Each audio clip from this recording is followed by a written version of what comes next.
Auzubillahiminash-shaytanir-rajim. Bismillahir-rahmanir-rahim. Assalamu alaikum. In this lecture, we will talk about lower respiratory tract infection. Lower respiratory track infection कौन से infection होते हैं, कौन से disease होते हैं, कौन से डिसऑर्डर होते हैं. The diseases are problems that are associated with lower respiratory track.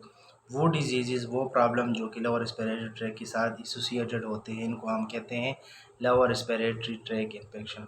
पहले हम पढ़ चुके हैं कि जो रेस्पिरेटरी डिसऑर्डर है उनको हम टू जोन में, टू कैटेगरी में, टू फेजेस में डिवाइड करते हैं. अपर रेस्पिरेटरी ट्रैक इन्फेक्शन और lower respiratory track infection. Upper respiratory tract infection हम पढ़ चुके हैं कि ये वो डिजीज़ होते हैं, वो प्रॉब्लम होते हैं जो अपर रेस्पिरेटरी ट्रैक के साथ एसोसिएटेड होते हैं. अपर रेस्पिरेटरी ट्रैक में हमारे पास आ जाते हैं नोज़, फेरिंक्स और लैरिंक्स. इनमें हमने दो डिजीज़ को पढ़ा था जो कि थे हमारे पास साइनोसाइटिस और ओटाइटिस मीडिया. अभी लोअर रेस्पिरेटरी ट्रैक इन्फेक्शन में हम दो और डिजीज़ को पढ़ेंगे. और हमारे पास लोअर रेस्पिरेटरी ट्रैक में कौन से रेस्पिरेटरी ट्रैक या रेस्पिरेटरी ऑर्गन्स आ जाते हैं. हमारे पास इनमें आ जाते हैं ट्रिकिया, ब्रोंकाई, ब्रोंक्यूल्स और एल्वेलाई आ जाते हैं लोअर रेस्पिरेटरी ट्रैक में. तो स्टार्ट करते हैं लोअर रेस्पिरेटरी ट्रैक इन्फेक्शन को, जो कि है निमोनिया. पहले निमोनिया की वर्ड मीनिंग को जानते हैं, इसकी एटियोलॉजी को जानते हैं. निमोन मीन्स लंग्स और ओनिया मीन्स फीवर. देखते हैं डिफिनीशन को. निमोनिया क्या है? ये हमारे पास एक सीरियस डिसऑर्डर है of lower respiratory track that is characterized by inflammation of alveolar wall and the presence of fluid and pus in the alveolar sacs of one or both the lungs. ये हमारे पास एक serious disorder है lower respiratory track का. इसमें क्या होता है कि जो हमारे पास एल्वेोलर वॉल है उसकी इन्फ्लेमेशन होती है, वो इन्फ्लेम हो जाते हैं और जो एल्वेलाई है इनमें फ्लूइड या पस भरना शुरू हो जाते हैं.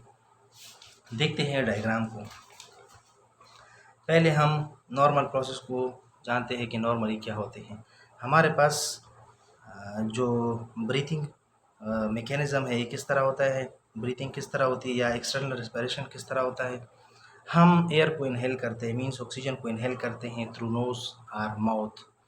फिर वो जो है ना हमारे पास फेरेंक्स में आ जाते हैं, फेरेंक्स के बाद लैरिंक्स और ट्रिकिया में आ जाते हैं, ट्रिकिया से ब्रोंकाई, ब्रोंक्यूल और लास्ट में लंग्स तक, एल्वेलाई तक आ जाते हैं. फिर क्या होता है कि ये जो एल्वेलाई है these are surrounded by blood capillaries. ये एल्वेलाई से ऑक्सीजन जो है ना डिफ्यूज़ हो जाता है ब्लड कैपिलरी में और ब्लड कैपिलरी से कार्बन डाइऑक्साइड जो है ना वो डिफ्यूज़ हो जाता है, आ जाता है एल्वेलाई में. फिर जब हम एक्सहेल करते हैं तो हम इस कार्बन डाइऑक्साइड को रिलीज़ करते हैं आउटर इन्वायरमेंट में और एक्सटर्नल इन्वायरमेंट में. नॉर्मली इसी तरह होता है. और जब निमोनिया होता है तो निमोनिया के केस में क्या होता है कि जिस एयर को हम इनहेल करते हैं वो इन्फेक्शियस होता है, उसमें कुछ इन्फेक्शियस एजेंट होते हैं. अगर हम निमोनिया के बारे में बात करें तो निमोनिया में क्या होते हैं कि हमारे पास एक बैक्टीरिया होता है जिसका नाम है स्ट्रेप्टोकोकस निमोनिया. उसको हम इनहेल करते हैं, वो आ जाते हैं ट्रिकिया में, ट्रिकिया से ब्रोंकाई, ब्रोंक्यूल और लंग एल्वेलाई तक आ जाते हैं. एल्वेलाई में क्या होते हैं कि हमारे पास माइक्रोपेजेस होते हैं. एल्वेलाई में हमारे पास माइक्रोपेजेस होते हैं.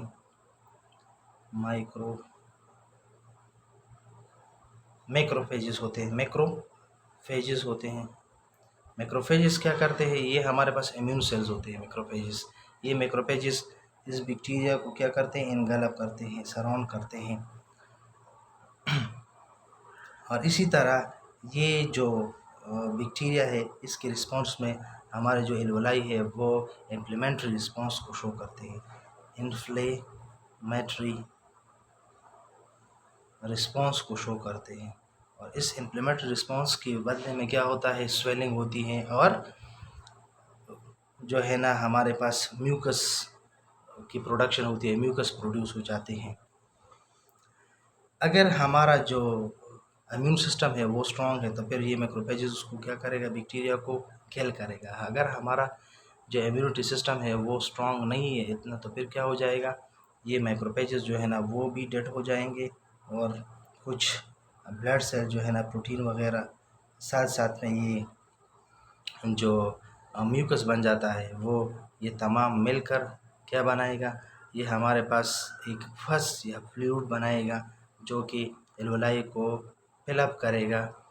और फिर इसके बदले में क्या हो जाएगा, हमारे पास जो रेस्पिरेटरी सरफेस है वो डिक्रीज़ हो जाएगा और एक्सचेंज ऑफ गैसेस। अच्छा, इसके काजेज़ क्या है? काजेज़ इसके हैं तकरीबन 30 डिफरेंट काजेज़ ऑफ निमोनिया हमारे पास है, लेकिन उसमें जो मोस्ट कॉमन काज है बैक्टीरिया का वो है स्ट्रेप्टोकोकस निमोनिया। स्ट्रेप्टोकोकस निमोनिया जो है ना, ये ग्राम पॉजिटिव बैक्टीरिया है, कैप्सुलेटेड है। इससे ज़्यादातर जो है ना निमोनिया काज हो जाते हैं। बाकी जो बैक्टीरिया है उसमें आ जाते हैं haemophilus influenza, legionella, pneumophila, staphylococcus aureus and mycoplasma. और ये जो निमोनिया है ये वायरस की वजह से भी हो सकता है। जो most common cause of pneumonia in children younger than 2 year is influenza virus. बच्चों में जो कि 2 साल से छोटे होते हैं उनमें जो ज़्यादातर वायरल डिजीज़ होता है, वायरल निमोनिया होता है, वो होता है इन्फ्लुएंजा वायरसेस की वजह से। ये जो निमोनिया ये फंजाई की वजह से भी हो सकता है, it may be due to fungi. हमारे पास एक और टाइप है निमोनिया का जिसको हम कहते हैं एस्पिरेशन निमोनिया। वो किसकी वजह से होते हैं, जब हम फूड को इनहेल करते हैं या इनटेक करते हैं, इसी तरह या किसी फ्लूइड को हम ड्रिंक करते हैं इनटू आवर लंग, उसकी वजह से फिर एस्पिरेशन निमोनिया होता है। निमोनिया की साइन और सिम्टम्स क्या है? चेस्ट पेन होता है व्हेन ब्रीथ और कफ, जब हम खांसते हैं या सांस लेते हैं तो तब चेस्ट पेन होता है। कफ में फ्लीम होता है, मीन्स बलगम होता है, फीवर होता है, फटीग होता है, sweating and shaking, chills, shortness of breath होता है, क्योंकि हमने बात की कि हमारे पास जो रिस्पिरेशन के लिए रेस्पिरेटरी सरफेस होता है एक्सचेंज ऑफ गैसेस के लिए वो कम हो जाता है, इसकी वजह से शॉर्टनेस ऑफ ब्रीथ हो जाता है। टाइप्स ऑफ निमोनिया है हमारे पास 3 टाइप्स है निमोनिया की।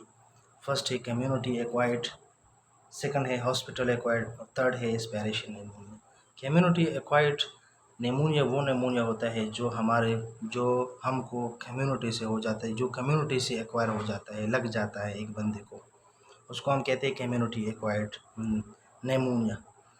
दूसरा है hospital acquired pneumonia. Hospital acquired pneumonia वो निमोनिया होती है जो कि हॉस्पिटल के इर्द गिर्द या हॉस्पिटल के इलाके में किसी बंदे को निमोनिया एक्वायर होता है, लग जाता है। ये दोनों जो है ना, कम्युनिटी एक्वायर्ड निमोनिया और हॉस्पिटल एक्वायर्ड निमोनिया, ये बैक्टीरियल हो सकता है, वायरल हो सकते हैं, फंगल हो सकते हैं। थर्ड जो है ना उसको हम कहते हैं एस्पिरेशन निमोनिया। एस्पिरेशन निमोनिया कब होता है? It occurs when some food particles are fluid enter to the lungs. जब हमारे लंग्स में कोई फूड पार्टिकल या फ्लूइड एंटर हो जाते हैं तो तब एस्पिरेशन निमोनिया होते हैं। एस्पिरेशन निमोनिया जो है ना ये नॉट ट्रांसमिटेबल है, ये कि एक बंदे से दूसरे बंदे में ट्रांसमिट नहीं होता। अभी निमोनिया की ट्रांसमिशन किस तरह होती है?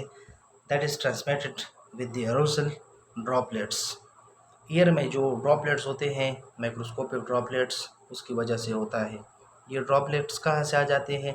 जब एक इन्फेक्टेड पर्सन है वो बातें करते हैं, टॉकिंग, स्नीजिंग और कफिंग करते, तो उस वक़्त उनके मुंह से, उनकी जिस्म से कुछ माइक्रोस्कोपिक जो है ना ड्रॉपलेट्स आ जाते हैं, बाहर आ जाते हैं। उनको फिर दूसरा जो है ना हेल्थी पर्सन इनहेल करता है, तो इसकी वजह से उसमें भी एक जो है ना बीमार इंडिविजुअल से जो है ना हेल्थी इंडिविजुअल में ट्रांसमिट हो सकता है। ट्रीटमेंट क्या है निमोनिया की? निमोनिया का जो ट्रीटमेंट है वो है एंटीबायोटिक्स फॉर बैक्टीरियल निमोनिया। अगर निमोनिया बैक्टीरिया की वजह से है तो फिर एंटीबायोटिक्स को लेना पड़ेगा। अगर वायरल की वजह से है, वायरस की वजह से है, वायरल निमोनिया है तो एंटीवायरल ड्रग्स। अगर ये निमोनिया जो है ना it is due to fungal, due to fungi, then we have to take antifungal drugs. इसके साथ साथ हमने ओवर द काउंटर मेडिकेशन को भी इस्तेमाल करना है, क्योंकि ये क्या करते हैं, ये हमको फीवर से, पेन से रिलीफ देता है। अभी प्रिवेंशन क्या है निमोनिया से, किस तरह हम अपने आप को बचा सकते हैं? We can prevent ourself to practice good hygiene. हमें क्लीननेस का ख्याल रखना चाहिए, स्ट्रॉन्ग इम्यूनिटी होनी चाहिए, गेट वैक्सीनेटेड हमने वैक्सीन करना चाहिए। Don't smoke, isolate pneumonia patient, proper disposal of patients sputum.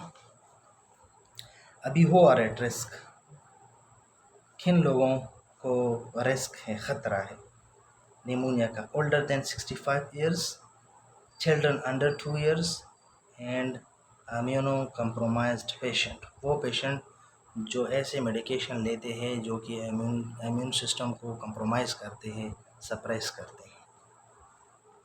ये था निमोनिया के बारे में। नेक्स्ट लेक्चर में बात करेंगे ट्यूबरकुलोसिस के बारे में।